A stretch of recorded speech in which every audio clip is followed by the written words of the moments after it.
Good evening, I'm Brian Reagan. This is Tyler Kelly. And welcome to our Twilight Talks on the Psalms. And tonight we are in Psalm 28. Tyler?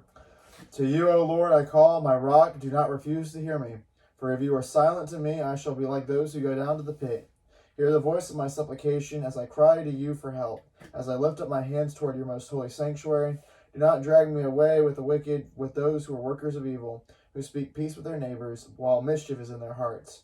Repay them according to their work and according to the evil of their deeds. Repay them according to the work of their hands. Render them their due reward. Because they do not regard the works of the Lord or the works of his hands. He will break them down and build them up no more.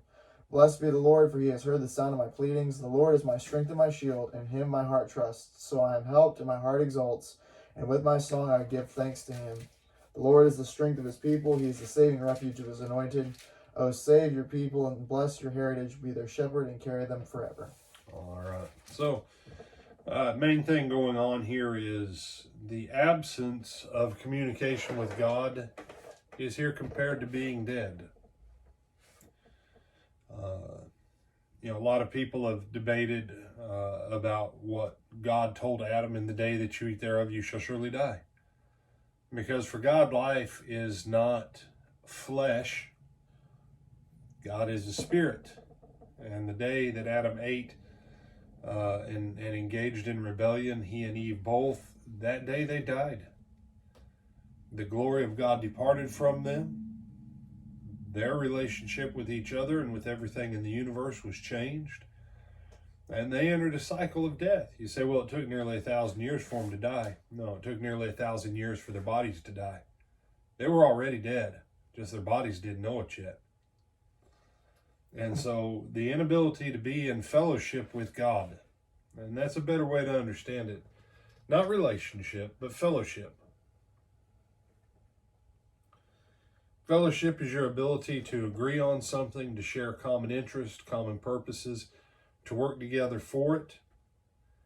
That's principles of fellowship. Relationship is you go through the drive-through, you buy a Coke, the triple cheeseburger combo, and something for everybody else in your vehicle, and your vehicle has enough seating for 6 more people than yourself.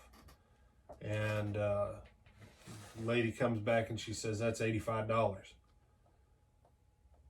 And you just gave her $85. You got a relationship. She's the lady that took $85 from you, and everybody else, got enough that hopefully it'll hold them over for the next 3 to 4 hours. But you're not in fellowship. And David's looking at fellowship. Tyler and I, we have fellowship. He knows pretty much anytime he wants to, he can come over to the house. He can come over to the office. He can text. He can call.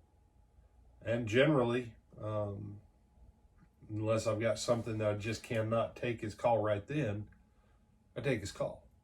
Or take the time for him. And that's David's point. If you don't have that with God, you've got a problem. You say, but brother, a lot of people don't have that with God. That's right. And there's a lot of people who claim they have a relationship with God, but they actually don't have fellowship with him. They've deluded themselves into thinking they do. I mean, it's like me going, oh, little Grogu, oh, I've got Baby Yoda. No, I don't. I've got a cardboard cutout. Don't besmirch the fort when he entering. I've got a cardboard cutout. But some people's attitude toward God is that God is really technically no more than a cardboard cutout, but they've built so much emotion into that they think they're in fellowship. And there's biblical definitions for it and all that, and we just, go back to our series on baptism and faith if you want to understand more about it. But if you don't have fellowship with God, you don't have access to eternal life. Other thoughts or comments? No, sir. All right, with that, I'm Brian Reagan. This is Tyler Kelly. And we bid you good night.